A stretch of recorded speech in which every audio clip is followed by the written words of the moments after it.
后来这个疫情稳定，防疫的措施包括拍麻雀、唱 KTV、伫店内来用餐，这个规定拢放松了。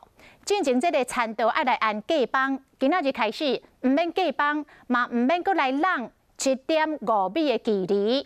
啊，这个结婚桌嘛开放会当来敬酒，还阁有超商的茶米两甲甜不辣，人客嘛会当家己来硬咯。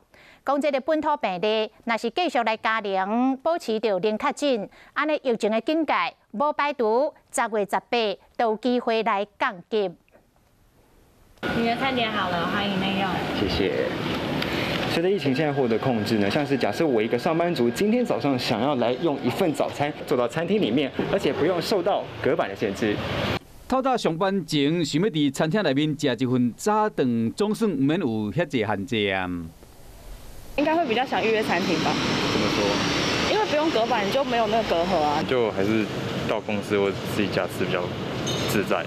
有人感觉方便，也有人嘛是未放心。那对于餐饮业者来讲，会使放宽进前的规定是好消息。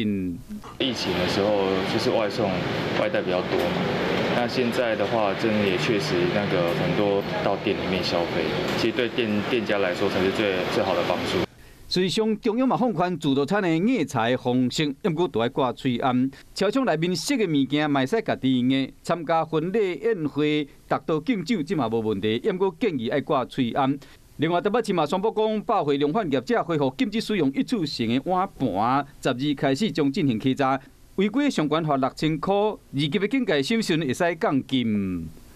一般来讲，正常潜伏期是14天，那我们会抓2个潜伏期，2个潜伏期就是28天，都一直挂零的话，18号以后有可能会降。医生嘛提醒讲，若是空间内的人伤过济，每回做嘛是有伊的必要。是讲随着疫情得到控制，但嘛离全面的解禁愈来愈近啊。